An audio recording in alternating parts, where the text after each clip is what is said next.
नमस्कार दोस्तों, the news के आज के इस एपिसोड में आपका बहुत बहुत स्वागत है। मैं हूं आपका होस्ट मृत्युंजय सिंह।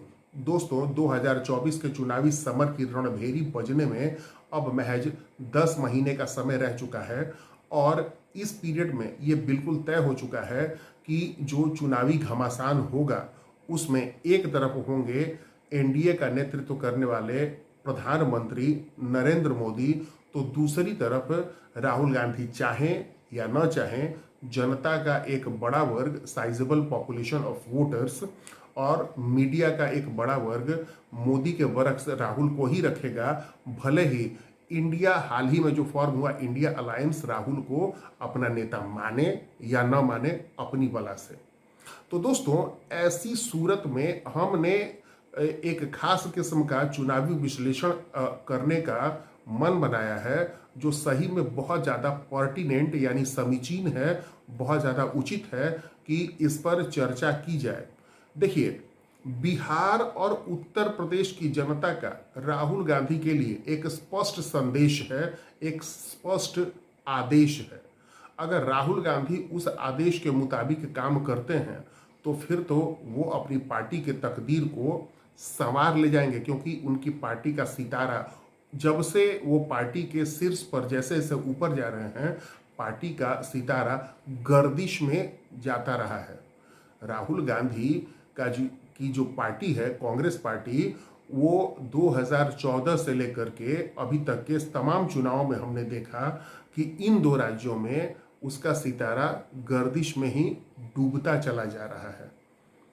पहले उनको उपाध्यक्ष बनाया गया 2014 में और पार्टी बुरी तरह से चुनाव हारी। 2019 में अध्यक्ष के तौर पे वो पार्टी को लीड कर रहे थे, फिर से पार्टी डूब गई। राहुल गांधी अमेठी हारे, वायनाड भागे और उसके बाद क्या क्या हुआ आप सभी लोग जानते हैं। तो हम आपको बताने जा रहे हैं वे आंकड़े जो पिछले 1-1.5 दशकों से संबंधित हैं और इनका संबंध है दो अहम राज्यों से, उत्तर प्रदेश और बिहार से। क्योंकि कहा भी जाता है कि अगर केंद्र की सत्ता में आपको काबिज होना है, केंद्र की सत्ता के शीर्ष तक पहुंचना है, तो उसका रास्ता बिहार और उत्तर प्रदेश से होकर ही गुजरता है। दोस्तों, हम बहुत पीछे जाने के मूड में नहीं हैं। हम शुरुआत करते हैं 2009 से और आते हैं 2019 तक।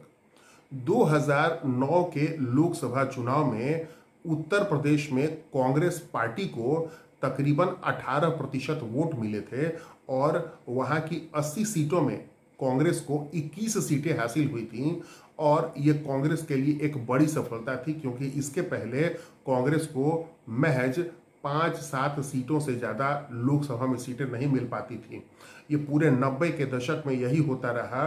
2004 के भी लोकसभा चुनाव में स्थिति कमोबेश ऐसी ही थी उत्तर प्रदेश की अगर हम बात करें।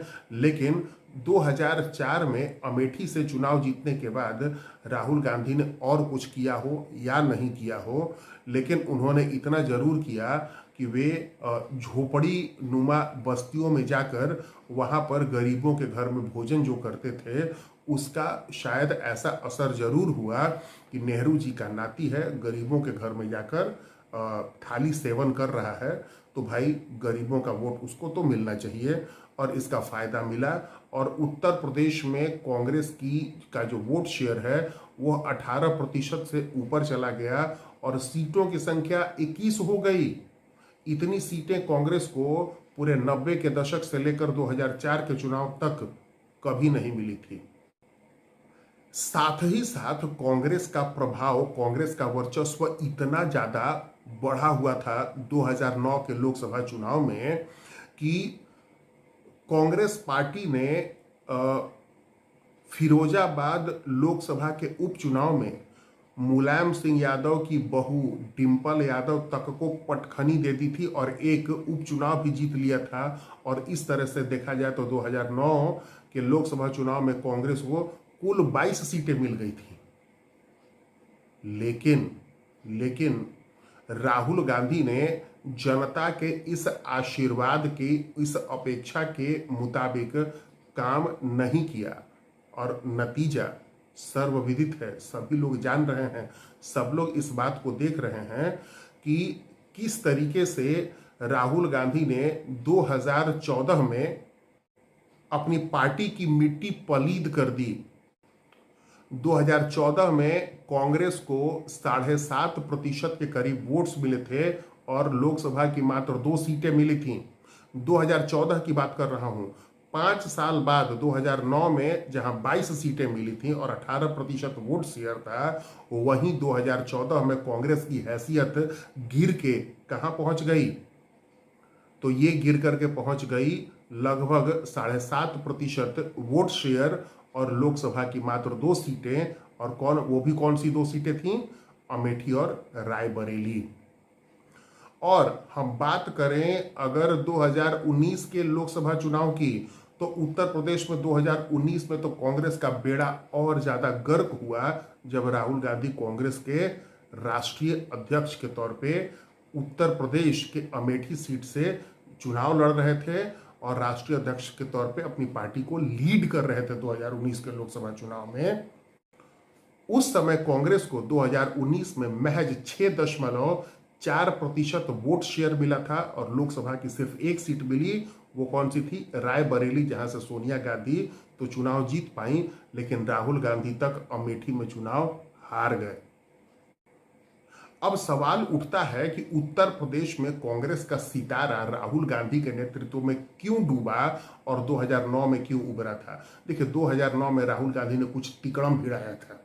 उन्होंने क्या किया कि गरीबों की बस्ती में जाकर भोजन करते थे, तो गरीबों को लगा कि हमसे कोई व्यक्ति जो ऊंचे खानदान का है, जिसके परिवार ने इस देश की सेवा की है, एक ऐसा लोगों के बीच में एक संदेश है, एक समझ है कि इनके पिता ने, इनके नाना ने, इनकी माँ ने इस देश की सेवा की है और अब राहुल गांधी देश की सेवा करना चाहते हैं। तो एक तो वो कारण था, और दूसरा कि देश में जो आतंकी घटनाएं घटी उसमें आजमगढ़ और दूसरे मुस्लिम बहुल्य जिलों के कुछ जो लड़के थे जो आतंकी गतिविधियों में इन्वॉल्व थे, जब उनके खिलाफ केंद्रीय सुरक्षा एजेंसियों ने कार्रवाइयां की तो राहुल गांधी ने उसका विरोध किया। अपनी ही सरकार की केंद्रीय सुरक्षा एजेंसियों की कार्रवाई को राहुल गांधी ने विरोध किया, तो इसके कारण मुस्लिम वोट भी बहुत भारी तादाद में कांग्रेस को मिला।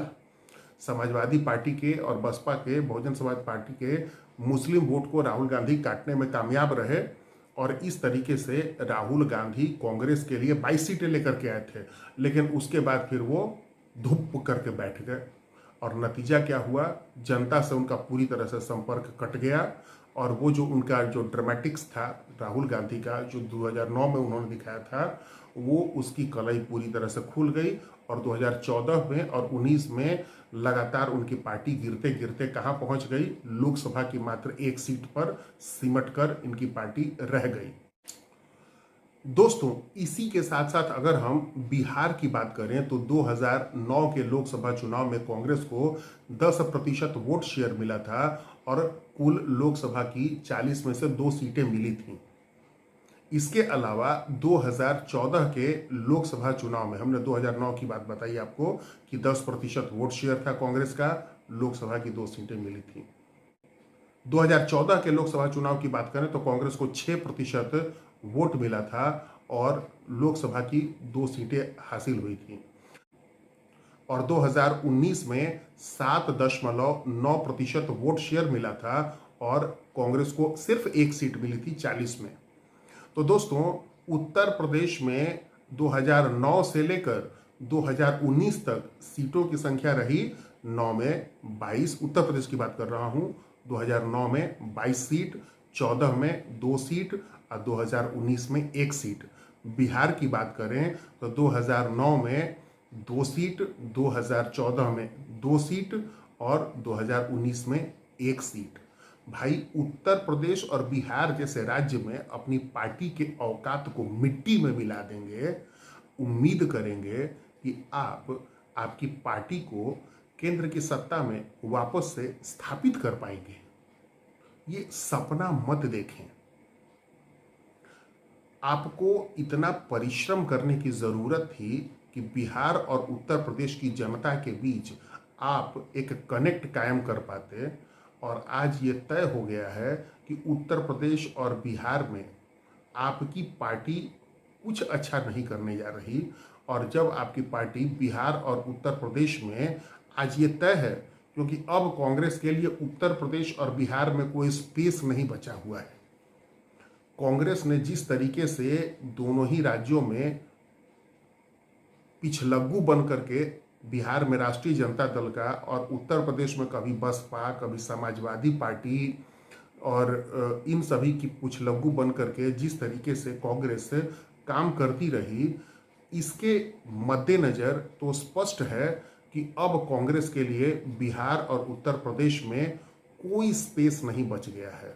और जब आपके लिए बिहार उत्तर प्रदेश में कोई स्पेस नहीं बच गया है और यही दो राज्य संसद में 120 सांसद जिताकर भेजते हैं, तो आपको लगता है कि आप चुनाव जीत पाएंगे? ऐसी सूरत में राहुल गांधी अपनी पार्टी के लिए क्या कुछ कर पाएंगे, इसका अंदाजा लगाना कोई नामुमकिन नहीं है। तो दोस्तों, ये थी आज की स्टोरी, जिसमें हमने इस बात की समीक्षा की कि कांग्रेस के जीत के लिहाज से 2019 के चुनाव की अगर हम बात करें तो कांग्रेस की जीत के लिहाज से बिहार और उत्तर प्रदेश जैसे राज्य कितने अहम हैं और हिंदी पट्टी के राज्य कितने अहम हैं, और वहां पर राहुल के नेतृत्व वाले कांग्रेस की क्या हैसियत है, ये हमने आपको बताया। अब मिलते हैं अगले वीडियो में। चलिए, तब तक के लिए हमें अनुमति दें। आपका बहुत बहुत धन्यवाद।